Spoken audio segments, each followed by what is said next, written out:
All right, we've got a packed show. Thanks everyone for turning up for this panel session today. My name's Andy Mallinson. I'm the MD for Nosto in the UK Nordic region.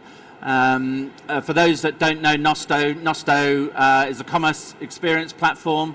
It's built on a bedrock of smart segmentation that's kind of driven by AI and insights. And ultimately it's about delivering personalization at pretty much every stage of the customer online buying journey. So that's kind of what we do. It's the last bit on that. What I'll do is I will let each of our individuals, Monique, Kevin and Phil, introduce themselves. Why don't we start with you, Kevin? Hi everybody, my name's Kevin. I'm the Senior E-commerce Growth Manager at Dermalogica for UK and Ireland. Hi, I'm Monique. I'm the E-commerce Manager for Casio. Good afternoon everybody, my name is Phil Gregory and I'm the Regional Head of Customer Experience for the UK and Nordic region. I typically look after the team for CSMs and also the regional portfolio, which brands such as Casio, Dermalogica, also Poly, Patagonia,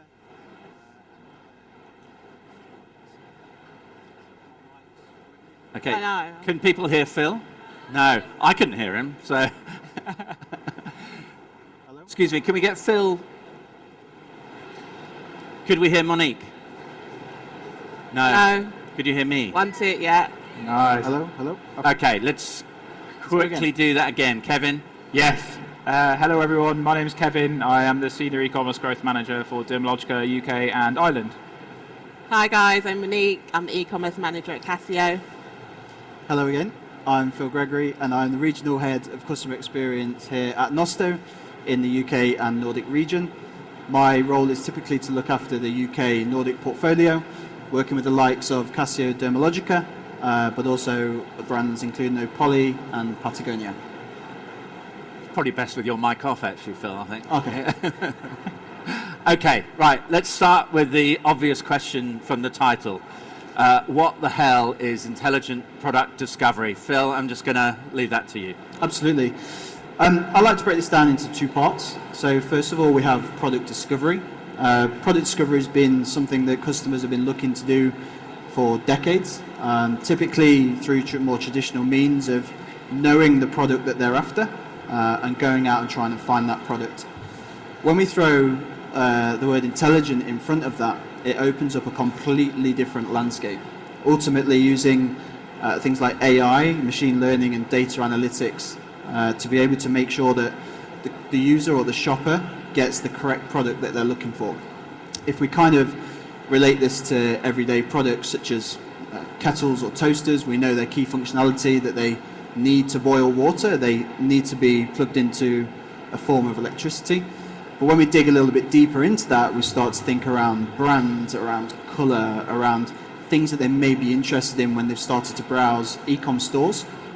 Using things like affinities, product purchases that they may have done in the past. So it's a really interesting question, and certainly, through the power of Nosto, you have that ability to really get into that intelligent product discovery. Okay, thanks, Phil. Well, that's all clear. Why don't we bring that back into real life? And I might start with you, Monique. How has intelligent product discovery sort of impacted your world in terms of online revenue, customer engagement? Yeah, so in a really positive way. So the team are really small at Casio that look after the website. So everything from content to trading, product uploads, copy, image resizing. So it's a really full-on role. And so what Nosto has done is managed to take that time back, give that time back to the team. So what we previously had using Magento, it was very manual. It was like a product's come in, it's in stock, move to the top. I know it's out of stock, move back to the bottom. So it was really like reacting to trading conditions daily. Sometimes it felt like hourly when we had a new product launch. So implementing Nosto just allowed us to set it and forget it. So we put some rules in the back end to say, for example, if this product's getting more clicks, move to the top. If it's out of stock, move to the bottom. So that's just constantly working in the background. So we've had that running for a few weeks now, and we've already seen a positive engagement go up. And this is particularly on one of the PLPs where the team didn't spend much time doing, just because the traffic wasn't there. We would focus on sort of high traffic pages, PLPs, but this is constantly working on the background, improving, and really the team has spent less time doing merchandising, but our metrics have improved. So yeah, using Nosto has been really effective and really efficient. Okay, less time for better results. I like the sound of that. Kevin, how about yourself? Yeah, similar learnings, to be honest, for our team. Is quite a lean trade e-commerce team. So what we've done is try to give them some time back. We, for our collection pages across the website, have let Nosto step in and use its machine learning to surface a different order of products. The really surprising thing for me there was not only is that giving time back to the trade team, but it's converting better than what we thought would convert better. So it's really a sort of set the rules, as you were saying, Monique, and play with those parameters to test it, but it is better than the normal human thought. Okay, nice. Phil, same sort of question, but I guess you coming from the other side of the fence, you've seen a lot of kind of head of customer experience at Nosto. What's your insight into the role that it plays? Yeah, sure. So ultimately, personalization has become a must. A report that I saw recently from McKinsey and Company was that 71% of users expect that personalized experience to be when they arrive at the store. I think it's one, a requirement, and two, something that brands and e-com managers really need to take into account. And the pillars that we kind of talk about are enhancing relevancy and engagement, the efficiency of that user journey. So making sure, like both Kevin and Monique have explained here around PLPs, that the PLP is really tailored for the needs and the wants of that particular user. We have the ability to set and forget certain sequences, but also you may want to start to sequence based on those different users and where they are as part of that particular journey that they're on, which is slightly more advanced and a little bit more involved. Ultimately, giving you the ability to improve and also optimize your store experience. The key kind of drivers for why we should do it is very much around reducing any fatigue that we may want to put onto the specific user, making sure that when they are coming to the store, they're getting the very, very best experience, be it if they're a first-time visitor or somebody that's coming back to purchase time and time again. Again, customer lifetime value is really a pillar of making sure that we have intelligent product discovery at the heart of what we're doing on our e-com stores. Okay, nice. So let's start digging a little bit deeper into that. I'm going to ask you, Kevin. So obviously Dermalogica is known for its very personalised approach to skincare. So how's that kind of personalisation influenced how you merchandise and your whole strategy there? Yeah, it's human touch is actually one of our business brand pillars. So it's a big deal for us, both online and offline. The way that we try and bring that through to on-site personalization and bring it to life is by using an online tool that we have called face mapping. Face mapping is a data collection tool that we use on-site. It allows a visitor to upload a picture of their face. It gets scanned along with a few questions that you answer to then help us recommend the right products for your skin type, for your skin concerns, and truly make a human recommendation based on those data points rather than just what we think might convert best. It's actually what might help you to achieve proper skin health. What we're doing more recently, we've only just launched this, I should say, so I can't promise you this is going to be a golden solution for you all to take home and do right away, is we're taking that data, we're working with Nosto and with Shopify to populate the customer attributes. So if Kevin scanned his face, we're using face mapping, and I might have areas of dry skin or dark damaged skin from being out in the sun too long, I not only get the product recommendations on that landing page, but then I can tailor the content and the product recommendations throughout the entire customer journey. That I think is going to be one of the biggest things that we do this year and moving forward, to make sure that we're growing all of our business metrics around LTV, conversion rate, you name it, but crucially to make sure that we're doing personalization for a meaningful reason and for something that the customer will find rewarding. Okay, nice. It kind of feels like that's kind of ultra personalization that's taking it to a next level. And I would encourage anyone to go and have a look at the face mapping tool. It's impressive stuff. So Monique, from your side, I guess the thing that I would look at from your side, you've got lots of different types of customers, lots of different ranges, huge number of different watches. How do you use personalization to kind of maximize that opportunity? So we use personalization on PDPs. That works really well for us. So one of the things we do is adding colorways to PDPs. So for example, we have GAB 2100, one of our best sellers. We have it in 5 different colors. You wouldn't know that unless you scrolled through all of the PLP. which most people aren't going to do. So having Nosto, what we've done is we implemented all the colorways on that one PDP. So you click on the black watch, bestseller, no surprise. But you can see we also sell that in blue, green and yellow. So that's been really effective for us. We had that in the first 7 days, plus 30% at a basket rate. Again, we're just maximising that space on the PDP and shortening the pathway to the correct watch. And it's also really relevant to the customer. They're interested in the watch, not trying to show them different ones. It's like, I like this watch and here are the different colours we do it in. We've got another example with watch faces. So we have some of our models, we have different sizes for the face of the watch.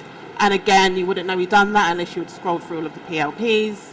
Or you might even see them side by side. And to be honest, you wouldn't know it was any different. The only thing that is different is an S in the SKU name, which to me isn't very obvious. So I can imagine to most people it isn't at all. So again, you've clicked on that product on the PDP, you see different face sizes of the watch, so you can click and you can clearly see you can get it in, I don't know, 4 centimetres or 5 centimetres. So that's worked really well for us. One more thing that we've done really well using Nosto. So it's not really a personalisation of a PDP, but it helps drive urgency of a sale on a PDP, and that's FOMO messaging. So for G-Shock, on a product, it will show how many people have purchased in the last 24 hours. On Casio, we've got the amount of people that viewed in the last 24 hours. And also, if you have a SKU and there's less than 10 left and you add to basket, it will say, hurry, only 5 left, 6 left. So that's also helped drive conversion as well, personalising those PDPs. Okay, nice. Thank you. So the word intelligence kind of suggests there's huge amounts of smarts and AI in there. And without mentioning ChatGPT, please, how are you using that intelligence in particular within your business and to automate? And I'm particularly interested in that balance between kind of automation and human touch, because I'm pretty sure it's not all one thing or the other. Yeah. Shall I take that one? Yeah, go Kevin, yeah. I bring it back around to that face mapping tool again, but more broadly, my advice to everyone would be to pay special attention to the variables and the data that you choose to personalise off of. So if you're collecting quality data, you'll be able to personalise in a meaningful way. You don't want to do something that's too basic and is just surfacing products that are the best sellers. If you have the means to go that layer deeper and collect data that is particular to Kevin, to Phil, to whoever is on site and at that particular stage of the journey at that particular time. So that would be my recommendation. Is you can do personalization, and if you feed in the correct data points for your business and your industry, then you can make sure it has a human element to it that is backed up by the experience that, in our case, our professional skin therapist would recommend to a consumer if it was a real world environment that they were making the recommendation in. Okay, nice. So the kind of the human element is kind of taking a lot of the effort that the AI and the automation is doing, and it's kind of tweaking and refining. Yeah, just making sure that people get recommendations that are worthwhile. By putting in the correct data, asking questions, collecting data points. Nosto is a great tool for being able to make use of all those data points, and then you can use your e-commerce platform to surface the correct content, the correct product recommendations, and really it's quite limitless in terms of what you want to show people. Nice. Monique, same for you. Yeah, so most of our PLPs driven by search is, again, through AI. So it's what I mentioned earlier with the rules that we set in the background. This product has more clicks, push to the top, higher conversion rate, push to the top, out of stock, push to the bottom. And that runs across most of the pages on G-Shock and Casio. But there is one division where we don't do that for, and that's our calculated division in Casio. And that's just because there's so few calculators, there's just no need for AI. We've got the experts in-house, say this calculator sells well, we have that at the top. This one doesn't need to be moved to the bottom. And that's the only page where we have a human touch and no AI whatsoever. So it's quite nice that the human touch is still needed in the world of today. That's good. And Phil, any insights from your side? Yeah, so certainly from my side, I see it slightly differently to both the panelists here. The data that we manage to gather is only as good as how it's inputted into systems such as Shopify or Magento in both instances here. However, touching on a little bit what Kevin said around the face mapping, we're also very reliant on that human touch of the actual users coming to the store, and filling in the quizzes or the questionnaires that we may want to put in front of them through content, or be it through Shopify. The next kind of point on top of that is, once we've got all of that data, it then gives us the ability to harness all of that human interaction, but then start to play on the AI and the way in which we can then start to produce different experiences for those different segments or groups of people that we're after. And a really good example of this was an account that we worked on with Ford. So typically they have a car model and year of production. They ask their users to come to store and fill in that specific model and year of production. Nosto then can gather that data, but can start to use all of the product tagging and the cleverness behind what they've already built as part of their product mapping, to then only show the exact products which suit that model of car, but also the year of manufacture. So for me and the accounts that I work with, it's very much the data coming in, and that's controlled by hopefully a human. The data that we're gathering from the users and the visitors that are coming to the stores, and then how we can manage that alongside AI and automation, and also using the great data that we gather within Nosto to just ensure that every touch point and every impression is super relevant to that particular user or segment of people. Okay, nice. So I think we've got time for maybe one more question, and as we move through the customer journey, let's kind of look a little bit more at loyalty now. And I guess in the current climate, everyone's looking for a deal, and I know both you guys, your brands, you're not excessively sort of heavy on deals. You steer away from that. So how do you use intelligent product discovery to retain customers, especially those kind of savvy, deal-hungry customers? Kevin, I'm going to go to you first. Yes, tough question. It's something our business really steers away from, any sort of discounting, even to the point of bundles. If we bundle products, you won't get much of a saving because we position ourselves as a premium skincare brand. The things that we've been able to do, though, to get creative around that space, urgency messaging, that's a big one. I know you mentioned it earlier, Monique, but the being on a PDP and seeing that it's a trending product through how many people have bought it within the last 24 hours works very well for us. That's a good one to try. We've also done some great experiential testing, sort of end-to-end testing on free delivery messaging. So being able to segment 50% of visitors to see free delivery messaging, and then another 50% of visitors to see that they only get free delivery at a spend threshold, to try and establish what works best for us overall in terms of conversion. And we simply wouldn't be able to do that without tools like Shopify, Nosto, and other enablers. They've all been very successful for us. We've had valuable learnings, or we've been able to increase conversion rate by being creative around what is perceived to be a discount or a saving outside of the product itself, which we just can't touch. No, that's fair enough. I think A/B testing is kind of crucial at every stage of that customer journey. So it's good to see. Same question, Monique. How do you deal with that? Yeah, so I mean, you won't come to G-Shock or Casio and find sort of like a 20% site-wide discount. Again, like Dermalogica, we don't allow that. But what we have done using Nosto, it's really clever, is if you go onto G-Shock or Casio and highlight a SKU, we have a little pop-up that appears, and it's got a discount code that way. And so where that stems from is that customers will come onto the page, look around, and they'll highlight the SKU to go and put in a search engine to see where else they can find it cheaper. So what we've done, we managed to improve our retention rate, reduce our bounce rate, stop customers going to competitors because they've found that discount code that they're essentially going to look for, and we give that to them.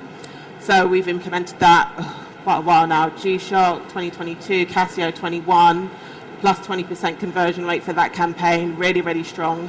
And then it's really great and works well for us, and it's just really unique in that not everyone can see it.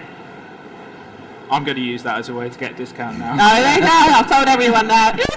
I have used it. All right, great. So look, we're going to wrap it up there. If you've got any questions for any of the panelists, Kevin, Monique, Phil, or any of the lovely team at Nosto at the back there who are waving right now, then please go there. The booth's just there, J20, and we'll be hanging around to answer any questions. So if we could give these three a round of applause. It's not easy getting up here. So thank you, guys.